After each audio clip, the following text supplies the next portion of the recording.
So, welcome to Business First TV. On today's show, we have Lesley Downs, and the reason I have Lesley Downs on the show today is because entrepreneurs are people, and people do have issues.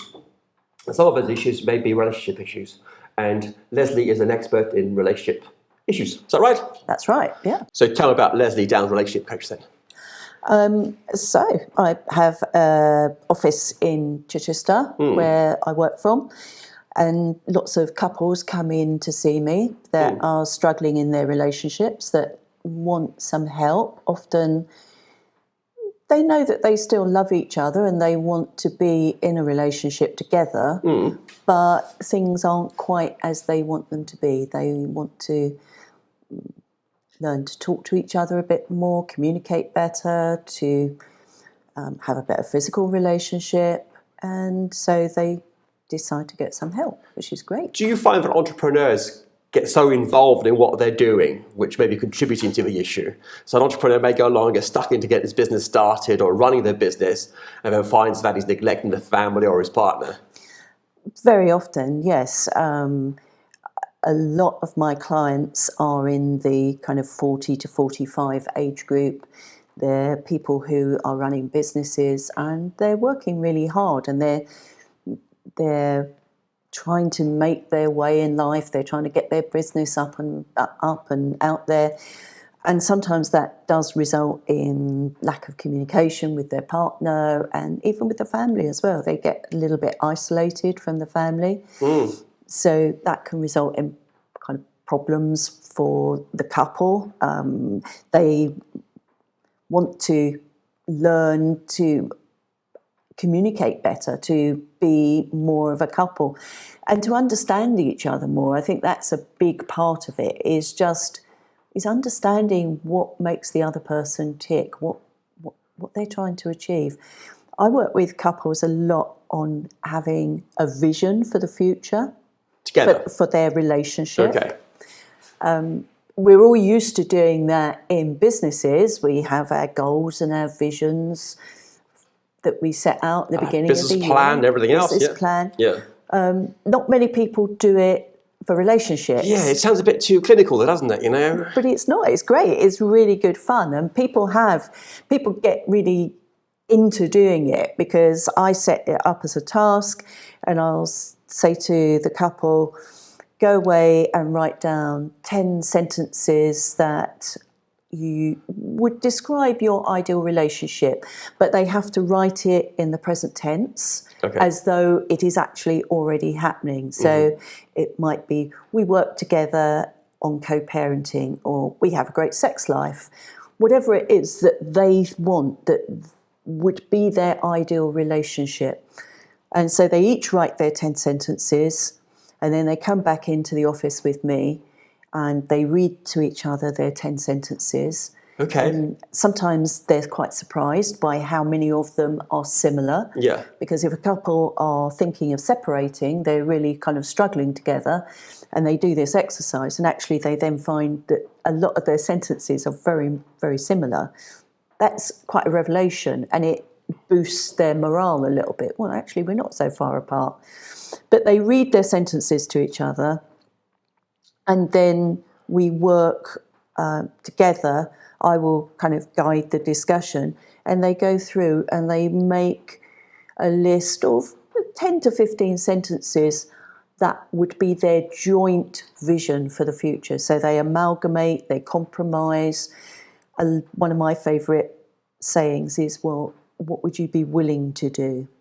If somebody says, I want this, and the partner is, no, I'm not sure about that. Well, okay, you might not be comfortable with that, but what would you be willing to do? So we work on negotiating. I was going to say, it becomes negotiation of... Yeah. Okay. And then they end up with a list of a joint vision for their future relationship, how they want their relationship to look, what are they going to work towards. They have that joint vision. I'll type it up for them. They take it away as a little certificate, and then I encourage them to put it up on the bedroom door or the bathroom mirror. On the fridge door is a good one. Yeah. so that they see it every day and they remember what they're working towards. So when they're in a moment, when they're a little bit disgruntled with each other, maybe having an argument, actually that is there in front of their eyes. This is what we're working towards. I had no idea. I mean, do I live a sheltered life? Is this happening all the time? Well, it is in my office. Yeah. I'm successful in my business. I'm very busy. I've got couples coming in all the time. I get inquiries all the time.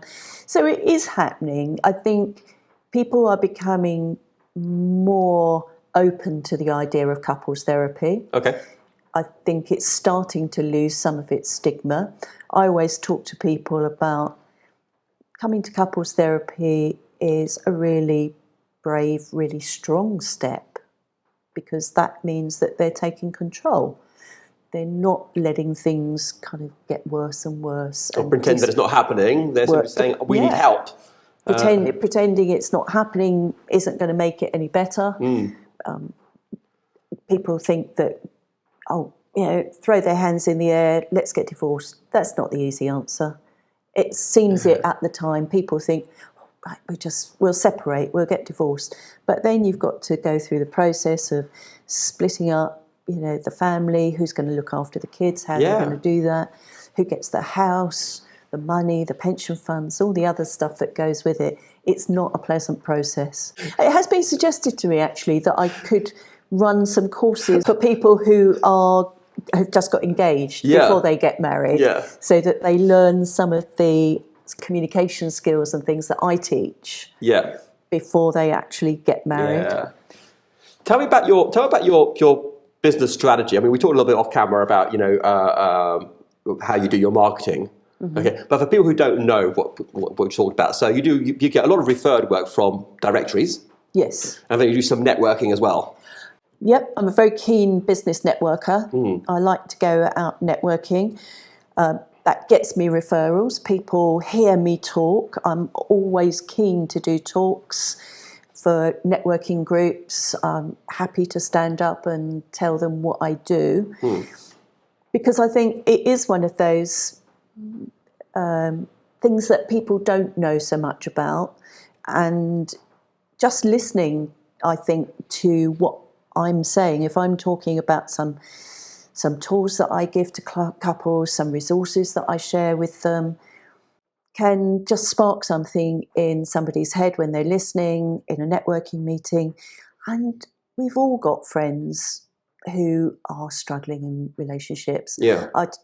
Most people know somebody, whether it's a friend, a neighbour, a family member, the person down the pub, who is struggling with a relationship. So by me standing up at networking groups and giving talks and saying it how it is and what I can do to help, it often sparks that bit of recognition in somebody's mind. Oh, I'll tell them. And people often say to me, how do I tell my friend that they should come and see you? Yeah. Because it's quite a difficult one to hand over a business card and say, you need to go and see this person. It can be difficult in friendships. So I will always recommend that if somebody has heard me speak at a networking group, that they use that as the intro. I heard this woman, Lesley, speaking the other day at a business meeting. Because as soon as you say business meeting, that takes a little bit of the therapy bit out of it. So heard her talking at a business meeting about how she helps people with relationships.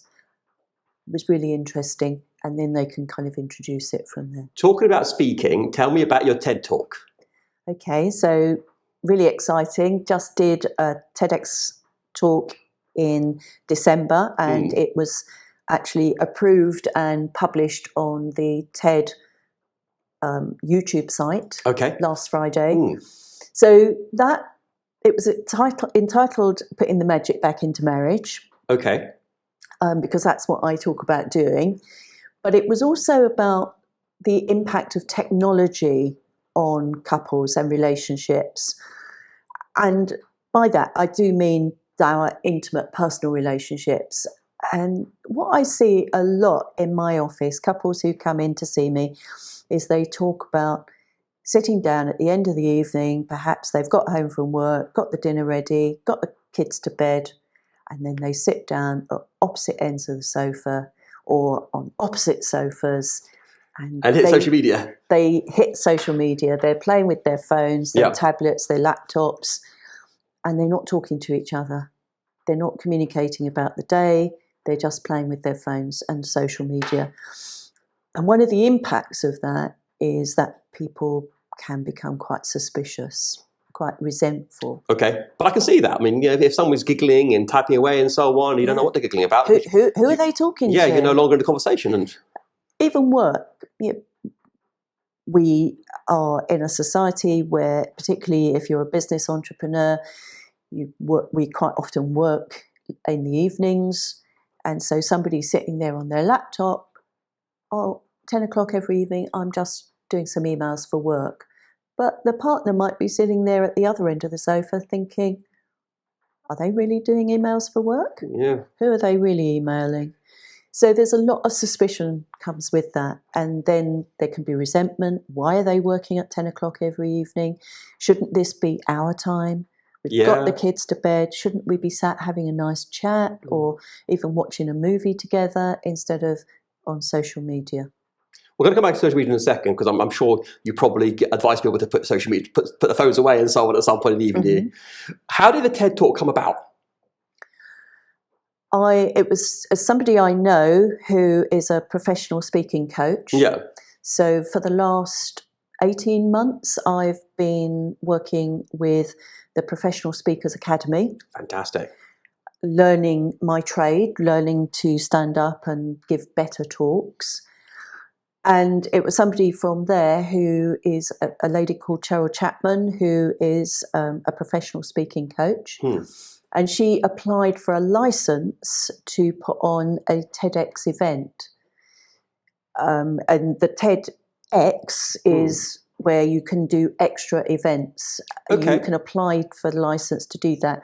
She applied for the license to do it, was approved, but you have to put your event on in the town that you live in. Okay. She happens to live in Huddersfield. In a village called Ainley, just outside Huddersfield. So the event had to be up there. And then we were invited, hundreds of people were invited to put in an audition video. Okay. To see if we could go on and do a TED Talk. That took a few months for Cheryl to go through all the videos, and then she came back with the ones that she wanted to offer the opportunity to.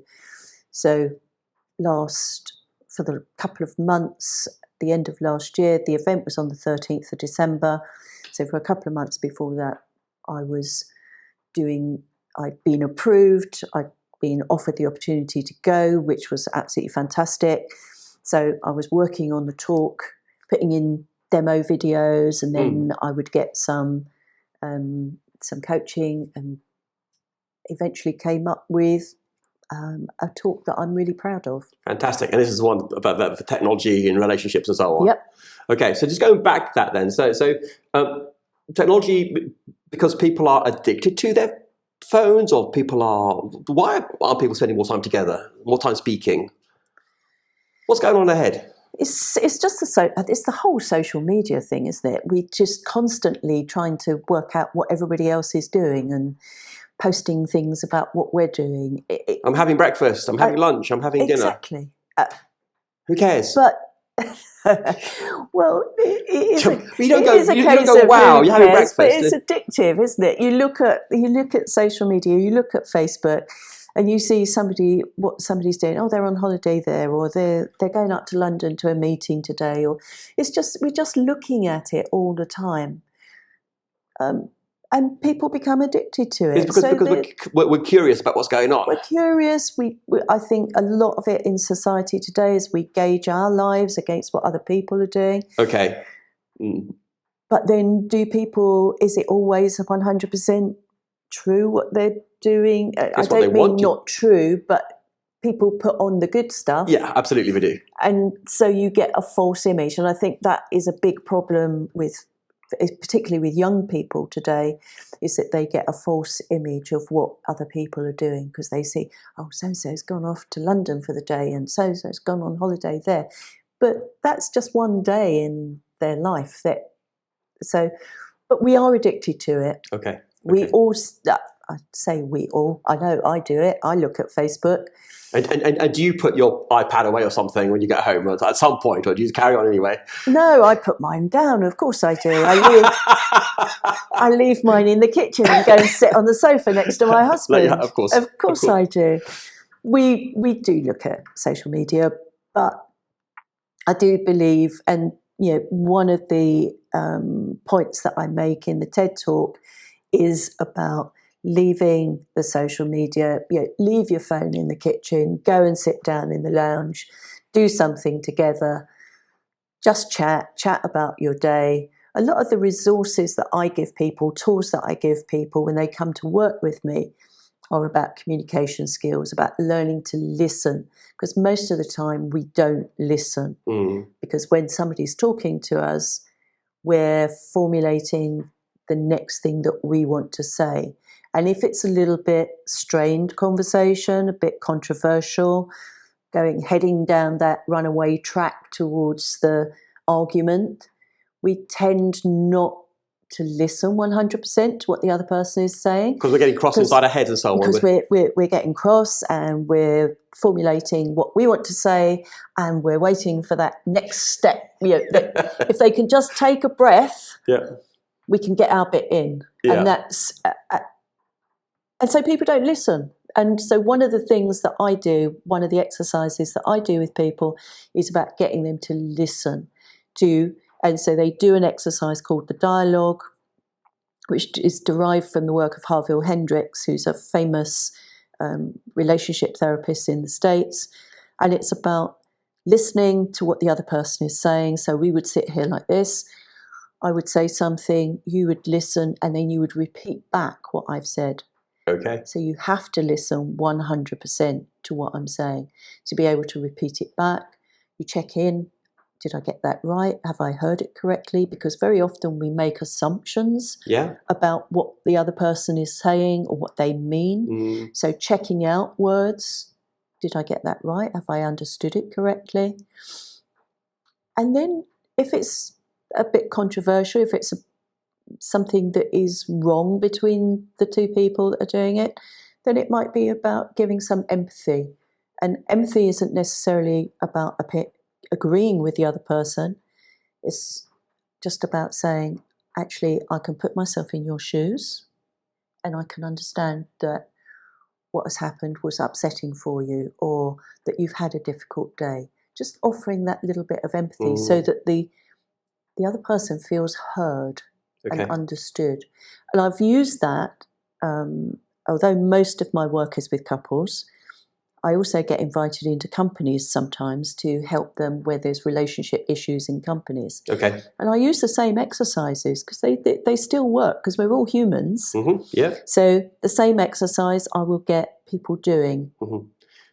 People who are watching today and are thinking of contacting you, what's going through their mind? How are they feeling? How do they know that they need to contact you? If they're struggling in their relationship, if they're a couple and they're struggling in their relationship and they're thinking that it's not meeting their needs, it's not what they want it to be, it's not what they expect it to be, because we all go into relationships with expectations of how we think it should be, what it's going to be like to get married, to be with this person for the next 30, 40 years. How is that going to work? If it's not working, if you're not getting what you want, if you're not happy, then come and work with somebody like me who can give you some of those tools and just get you talking. A lot of the stuff that I do is about getting couples talking in my office about things that they wouldn't talk about at home, or if they did talk about at home, would end up as an argument. And what's the best place to contact you? You can give me a call on 0795 8216 533, or email lesley@lesleydowns.co.uk. Okay. Or visit my website, which is just lesleydowns.co.uk. We'll put your name on the website just down here, which will automatically appear. Okay. Lesley, thanks for coming today. Brilliant. Thank you very much. Guys, if you're an entrepreneur, a business person, and you're having relationship issues, let me tell you that, in order for your business to be a success and for you to be a success, you need to be getting on with your partner. So please give Lesley a call if things aren't quite right. Thanks for watching.